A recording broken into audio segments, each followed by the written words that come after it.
Welcome to Hustle and Heart, finding success and fulfillment on your own terms. The podcast that's here to educate, inspire, and help you step into your power con mucho amor.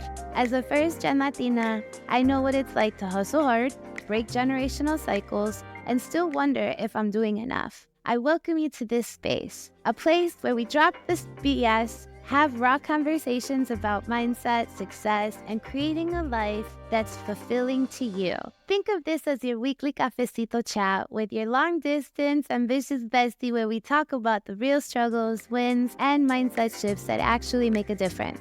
No fluff, no gimmicks, just honest conversations that help you take real steps towards the life that you want.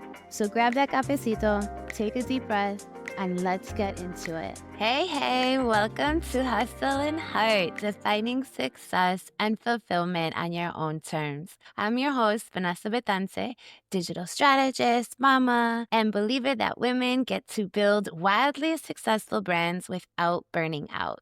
Today's episode is another biggie. I'm talking about standards versus expectations. And believe me that this shift will change how you build, lead, and breathe, not just in your business, but in every relationship that matters to you.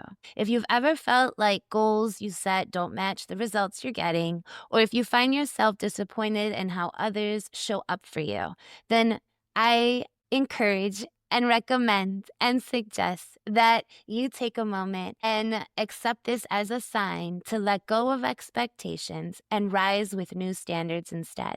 Because here's a hard truth.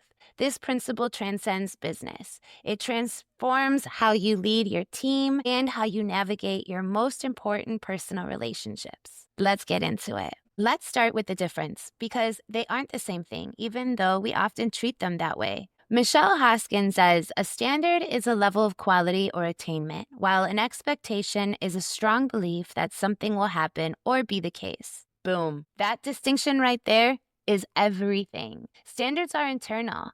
They're what you commit to regardless of the outcome. How you treat your clients, how you price your offers, how you show up on launch day, even when the signups are slower than you'd like. In your personal life, standards are how you communicate even when you're frustrated, how much presence you bring to your family dinners, or how you honor your own boundaries when they're tested. Expectations, on the other hand, are external. They're rooted in assumptions. Things like, this reel will go viral, we'll make 5K by Friday, my partner should know what I need without me asking. My friend should respond to my text right away. Sound familiar? See, when we live by expectations, we give away our power. But when we anchor to standards, we regain it. Think about it.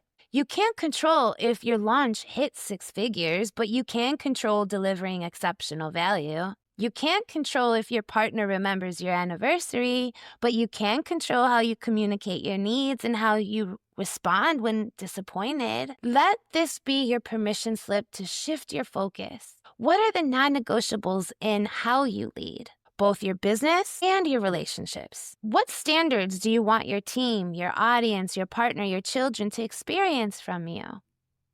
And are those standards aligned with your values or just society's pressures? In 2025, we're navigating an economy where inflation's still doing its thing and consumer behavior is changing fast. Neil Bradley from the U.S. Chamber of Commerce put it plainly, prices are still going up faster than we want.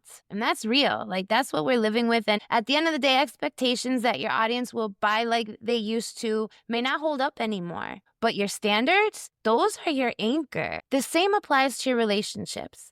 People change, circumstances shift, children grow up, partners evolve. If your happiness depends on expecting others to show up exactly how they always have, let me tell you, you're setting yourself up for major disappointment.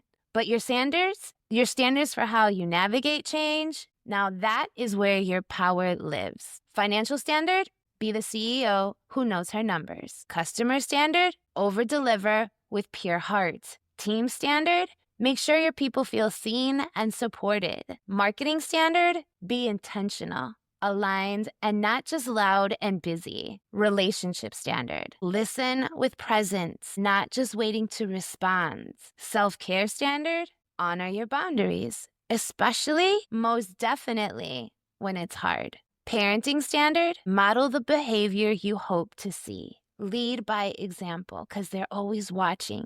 Partnership standard, communicate with honesty and compassion, even during conflict. As Steve Jobs said, be a yardstick of quality. Some people aren't used to an environment where excellence is expected. Let that be your energy in your business and your home. Excellence over ego, quality over quantity, depth over performance. This is the trap.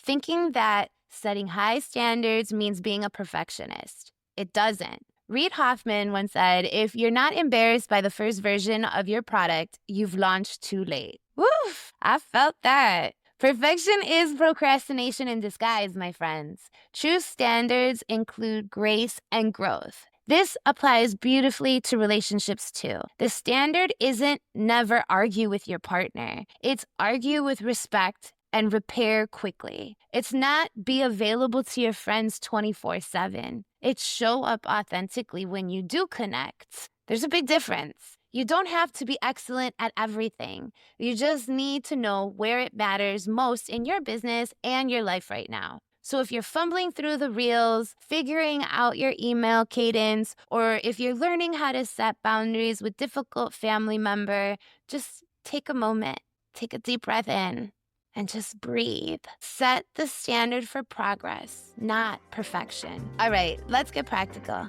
Here's how to make standards your superpower in business and relationships. 1, document them. Write your standards down. Don't keep them in your head. This could be your company values or even relationship agreements with your partner. 2, making them measurable. What does great service actually look like? What does being present with your family mean specifically to you? 3, build around them. Systems should support your standards, not sabotage them. So this applies to your CRM and to your family calendar alike. 4, communicate clearly. Let your team, audience, and loved ones know exactly what to expect and why it matters. This is important to me because 5, audit regularly. Standards should evolve as you grow. What worked in your business the first year might not work in year 5. What worked when your kids were toddlers might not work when they're teenagers. And 6, celebrate living your standards. This builds culture, whether that's brand culture or family culture. And most importantly, motivation. Let me give you a real life example. Over a year ago, I had made a big decision to step away from a startup I helped build from the ground up, something I poured my energy, my love, strategy, craft, and late nights into. I left it and I launched my own creative agency from home, not just for flexibility, but for something deeper, to be more present for my son and my family. That move required a total redefinition of what success looked like for me personally. I had to release the old expectation that being a real entrepreneur meant grinding 10+ hours a day or constantly being unavailable. Instead, I set a new standard for myself. If an opportunity doesn't align with my son's schedule or our family rhythm, it's a hard no. A loving, unapologetic, hard no.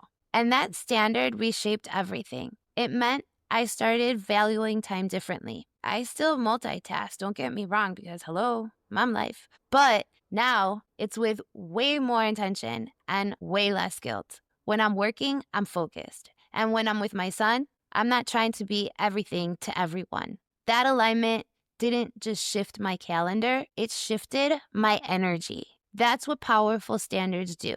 They bring your business and life into alignment with your version of success, not someone else's hustle highlight reel. People ask, but if I'm too strict with standards, won't I miss opportunities or be too rigid in relationships? Nope. In fact, your standard should include flexibility. Oprah says it best. This is one quote that has stuck with me since I heard it. Don't worry about becoming successful, but work toward being significant, and the success will naturally follow. Now that's the vibe. Your standard could be leading with intention and impact. Your methods might change, podcast, coaching, digital product, a season of rest even, but the core standard stays. In relationships, Your standard might be honoring each other's evolution. How that plays out might shift from text check-ins to therapy sessions, or from spontaneous date nights to structured weekly syncs. Whichever method, the foundation stays grounded in presence and care. Adaptability isn't the enemy of standards. It's how you keep them alive. This is what Hustle and Heart is all about. Building success that actually feels good on your terms in every area of life. So this week, I want you to ask yourself, what expectation can I release in my business or my relationships? And what new standard can I rise into? Maybe it's releasing the expectation that your launch should hit a specific number, and instead raising your standard for showing up with authentic value. Or maybe it's releasing the expectation that your partner should read your mind, and instead raising your standard for clear, compassionate communication. Before you go, let's keep the conversation going. If today's episode resonated with you, then share it on your stories and tag me. I love seeing how these conversations land with you. And if you're ready for more, I welcome you to join my newsletter community, where I share exclusive insights, mindset shifts, and tools to help you grow not just your mindset, but small biz too. All the details are in the show notes. This is Vanessa Betances signing off. Keep building, keep believing, and keep showing up for your dreams, mi gente.